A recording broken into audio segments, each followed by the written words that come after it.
चुनावी बरसात आ गई है और बरसाती मेंढक भी बाहर आएंगे। ब्याह का कार्ड देने जाते, ब्याह का कार्ड नू फेंक के मरदा बिलिया मेरा काम मिले, मैं मंत्री ब्याह में जान खातर बने होंगे। स्वामिया पे लिया दिया होगा भाई, लिया दिया होगा तो सुनना पर स्वामिया पे।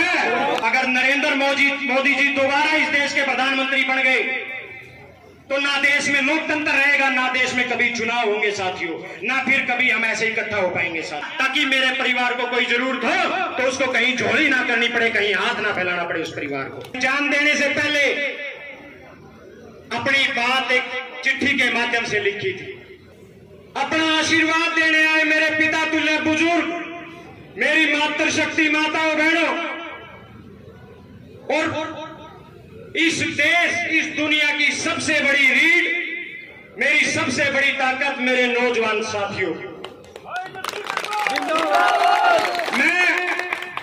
मैं हमेशा कर्जदार रहूंगा आपका। मुझे जब भी आप लोगों की जरूरत पड़ती है, आप लोग सीना तान के मेरे सर पे हाथ रख के खड़े हो जाते हो। आज तो हुड्डा साहब का दौर है, आज तो हुड्डा साहब के नाम की आंधी चलती है हरियाणा में। लेकिन साथियों, मुझे वो भी दिन याद है और मुझे गर्व है उस दिन के ऊपर, जब इस हरियाणा प्रदेश के 2019 के चुनाव हुए थे। नवंबर में ये सरकार बनी थी, ये गठबंधन, ये ठगबंधन की सरकार बनी थी, और 23 फरवरी 2020 को हजारों की संख्या में पेटवाड़ गांव में आप लोगों ने एक विशाल रैली कर दी थी साथियों। मुझे ये गर्व है कि हरियाणा प्रदेश में पहली ज्वाइनिंग 2019 के चुनाव के बाद हरियाणा प्रदेश में पहली ज्वाइनिंग भी और पहली रैली भी हमारी टीम ने करने का काम किया था साथियों। अब तो जब से कांग्रेस हाईकमान ने चौधरी भूपेंद्र सिंह हुड्डा जी के हाथ कमान दी है, भाई दीपेंद्र सिंह हुड्डा जी के हाथ कमान सौंपी है, तब से तो पार्टी में आने वालों की लाइन लगी हुई है। लेकिन साथियों, हमने तो लहरों के विपरीत जाके, लहरों के खिलाफ जाके इस हरियाणा सरकार के स्वार्थी नेताओं के राज को नहीं, हरियाणा प्रदेश के भविष्य, हरियाणा प्रदेश को विकास में, रोजगार में नंबर 1 लाने वाले चौधरी भूपेंद्र सिंह हुड्डा और भाई दीपेंद्र सिंह हुड्डा को चुनने का काम किया था साथियों। कहते हैं नालंद में 50 साल से कांग्रेस नहीं जीती।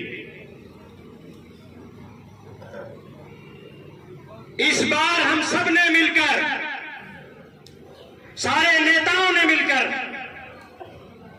और सारी आप जैसी फौज ने मिलकर इस किले को फतेह करने का काम करना है साथियों। ये 50 साल का रिकॉर्ड तोड़ना है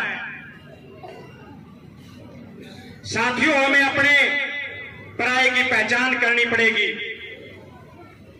हमें कोई भी आता है, बहका जाता है और हमारे वोट लेके चला जाता है, और फिर हम 5 साल ठगा महसूस करते हैं। हमें फैसला करना होगा। हमने एक ऐसी लड़ाई लड़ी है साथियों जो आजादी के बाद सबसे बड़ी लड़ाई थी। आजादी के बाद सबसे बड़ी लड़ाई थी किसान आंदोलन। हमें फैसला करना है कौन हमारे साथ था, कौन हमारे खिलाफ था साथियों। हमें चुनना होगा कि हमारी सबसे बड़ी जो लड़ाई थी उसमें हमारे साथ खड़े रहने वाले हुड्डा साहब, दीपेंद्र हुड्डा जी हमारे सही हितैषी हैं, या ये भारतीय जनता पार्टी के लोग जो वहां बॉर्डर पे बैठे हुए हमारे पिता तुल्य बुजुर्गों को, हमारे नौजवान साथियों को, हमारी मातृशक्ति को कभी आतंकी तो कभी शराबी कह के पुकारते थे साथियों। याद करो वो दौर, याद करो वो दौर। आज सिसाए काली रामन की एक ऐसी धरती पे हम खड़े हैं। हमारा भाई राजवीर काली रामन इसी सिसाए गांव से था। जो 750 किसान शहीद हुए, जो हरियाणा प्रदेश के 150 के लगभग किसान शहीद हुए, उन शहीदों में हमारा भाई राजवीर काली रामन भी था। और आप जानते हैं साथियों, उसने मरने से पहले उसने अपनी शहादत देने से पहले, अपनी जान देने से पहले अपनी बात एक चिट्ठी के माध्यम से लिखी थी। चिट्ठी के माध्यम से एक बात लिखी थी साथियों कि मैं इस बीजेपी, इस नरेंद्र मोदी और जितने भी बीजेपी के लीडर हैं, इन सब से तंग आकर, इनके रवैये से तंग आकर अपनी जान दे रहा हूं, अपनी शहादत दे रहा हूं। मरने वाला कभी झूठ नहीं बोलता साथियों। उसने चिट्ठी में एक बात भी कही थी कि भाइयों मैं तो चला जाऊंगा, लेकिन एक बात याद रखना, अगर अपना हितैषी किसी को चुनना है, अगर अपना नेता किसी को चुनना है, तो दीपेंद्र सिंह हुड्डा को चुनने का काम करना साथियों। ये हमारे भाई राजवीर ने शहीद होने से पहले ये शब्द कहे थे। आज हमारी चाची और हमारा भाई भी इसी सभा में है। भाई दीपेंद्र सिंह हुड्डा जी ने उस भाई को नौकरी लगवाने का काम किया, उस शहीद परिवार किसान को रोजगार देने का काम किया साथियों। साथियों याद करो, 135 से ज्यादा किसान हरियाणा के शहीद हुए। हर किसान के घर कौन गया? कौन राजनीतिक परिवार उनके आंसू पोंछने गया? कौन राजनीतिक परिवार उनके हालात पूछने गया? वो थे साथियों चौधरी भूपेंद्र सिंह हुड्डा और भाई दीपेंद्र सिंह हुड्डा। वो दिल किसका था जिसमें उन शहीद किसानों के लिए और उनके परिवारों के लिए दर्द था? वो दिल चौधरी भूपेंद्र सिंह हुड्डा का था साथियों, जिन्होंने तुरंत प्रभाव से 2 लाख रुपए की आर्थिक सहायता उस शहीद 135 के 35 शहीद किसान परिवारों को नगद देने का काम किया, ताकि मेरे परिवार को कोई जरूरत हो तो उसको कहीं झोली ना करनी पड़े, कहीं हाथ ना फैलाना पड़े उस परिवार को। वो आंख किसकी थी साथियों? वो आंख किसकी थी जिस आंख में उन किसानों के लिए, उन परिवारों के लिए आंसू आए हो? वो आंख हमारे भाई दीपेंद्र सिंह हुड्डा की थी साथियों। वो आंख हमारे भाई दीपेंद्र हुड्डा की थी साथियों। हमारे नानुंद विधानसभा में 2 किसान उस समय शहीद हुए। हमारे आदरणीय राजवीर कालीरामन जी सिसाई से और महेंद्र सिंह ढांडा जी मिर्चपुर से। इन दोनों परिवारों को हर परिवार की तरह हमारे चौधरी भूपेंद्र सिंह हुड्डा जी ने 2 लाख रुपए की नगद आर्थिक सहायता देने का काम किया, और दीपेंद्र हुड्डा जी ने समय मांगकर इन परिवारों के आंसू पोंछने का काम किया साथियों। अब चुनना आपने है, तय आपने करना है कि हमारे सही हितैषी कौन है। और जो ये मंत्री, जो ये भारतीय जनता पार्टी के मुख्यमंत्री और उप मुख्यमंत्री उस टाइम हमारा मजाक उड़ाते थे, अब ये तय आपने करना है साथी। मैं हमेशा एक बात कहता हूं आपसे, अपना वो है जो हमारे साथ खड़ा है। अगर हमारी उस लड़ाई में भी कोई व्यक्ति हमारे साथ नहीं था तो वो कतई हमारा नहीं है साथियों। उसका सामाजिक और राजनीतिक रूप से बहिष्कार करने का काम करो साथियों। किसान, कमेरे, मजदूर वर्ग की लड़ाई अगर किसी एक व्यक्ति ने इस हरियाणा प्रदेश में मुख्यमंत्री रहते हुए की तो वो चौधरी भूपेंद्र सिंह हुड्डा थे साथियों। नौजवान साथियों के सामने दोहराता हूं, अगर इस देश में लोकतंत्र बचाना है, संविधान बचाना है, बाबा साहब भीमराव अंबेडकर की सोच को बचाना है, तो इस बीजेपी को भगाना होगा साथियों। अगर नरेंद्र मोदी जी दोबारा इस देश के प्रधानमंत्री बन गए तो ना देश में लोकतंत्र रहेगा, ना देश में कभी चुनाव होंगे साथियों, ना फिर कभी हम ऐसे इकट्ठा हो पाएंगे साथियों। इस भारतीय जनता पार्टी ने हर वर्ग का अपमान किया साथियों। और अगर ये मोदी गलती से भी दोबारा आ गया तो ये सोच लेना, इस देश में केवल 2 जातियां होंगी, एक राजाओं की जाति, एक गुलामों की जाति। गुलामों की जाति में हम सब होंगे और राजाओं की जाति में मोदी, अमित शाह और अडानी अंबानी जैसे लोग होंगे साथियों। ये लोकतंत्र की ताकत है। और नानुंद वाले लोकतंत्र से नाणुद वालों से ज्यादा लोकतंत्र की ताकत को कौन समझता है? मैं दीपेंद्र जी से कहना चाहता हूं साहब, दीपेंद्र जी यहाँ एक पूर्व मंत्री थे कैप्टन साहब, हमारे लोगों ने उनको मंत्री बनाने का किया, मंत्री बनाने का काम किया तो अपने आप को राजा समझने लगे। हमारे 80-80 साल के 70-70 साल के बुजुर्ग पंचायतों के रूप में गए, उनका अपमान करने का काम किया। कोई वर्कर कहता कि जी फलाने वर्कर के परिवार में मौत होगी, दुख हो गया, आपको जाना चाहिए, डांडस बधाना चाहिए।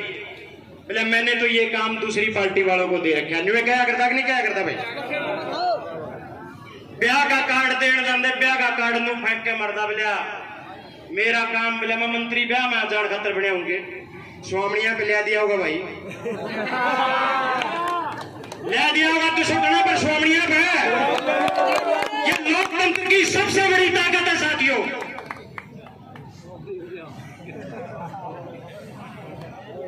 साथियों मैं आपको एक बात और कहना चाहता हूं, मैं आपके बीच और सांसद दीपेंद्र हुड्डा जी के बीच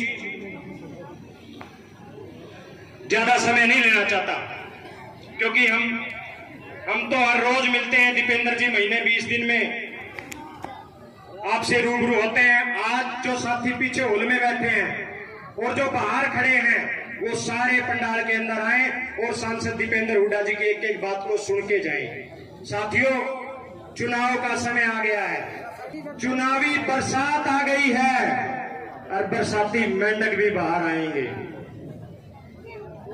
ये फैसला आपने करना है, ये फैसला मेरे पिता तुल्य बुजुर्गों ने, नौजवान साथियों ने, मेरी मातृशक्ति ने करना है कि आशीर्वाद उन बरसाती मेंढकों को देना है या जो आपके बीच हमेशा खड़ा था, जो आपके बीच हमेशा था, आपके सुख में, आपके दुख में, आपकी हर लड़ाई में, आपके हर संघर्ष में आपके बीच था, उसको देना है। साथियों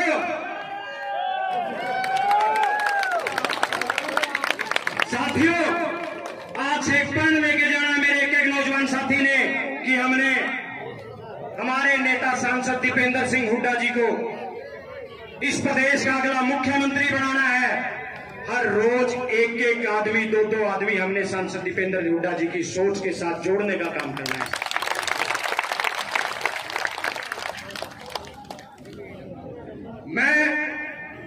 ये बहुत बड़ी सच्चाई है, उन लोगों से बचने का काम करना है, उन लोगों से बचना है जिन लोगों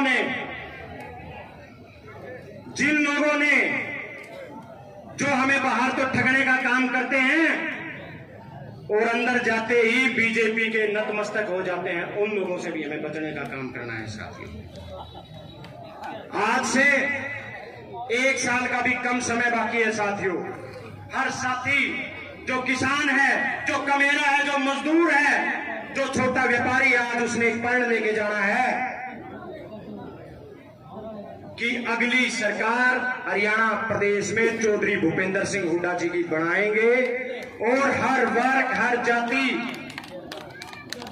को खुशहाल और विकास में और रोजगार में नंबर 1 इस हरियाणा प्रदेश को बनाने का काम करेंगे। साथियों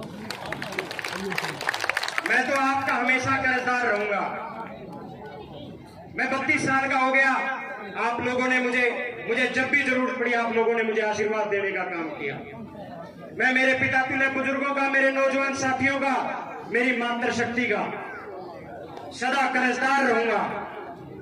एक छोटे से समय में मैं किसी के पास जा भी नहीं पाया, ये बहुत बड़ी सच्चाई है। मैंने केवल हर व्यक्ति को फोन किया, ये पंडाल इस बात का गवाह है, आप लोगों ने मेरी इस छोटी सी बात का मान रखा। मैं सदा आपका कर्जदार रहूंगा, आपका आभारी रहूंगा। और सांसद दीपेंद्र हुड्डा जी और आपका ये बेटा हमेशा आपकी सेवा में रहेंगे, हमेशा आपके लिए काम करते रहेंगे, हमेशा आपकी आवाज को बुलंद करते रहेंगे। आप सभी आए, आप सभी का बहुत बहुत धन्यवाद। जय हरियाणा, जय हुड्डा, जय नारायण, बहुत बहुत धन्यवाद।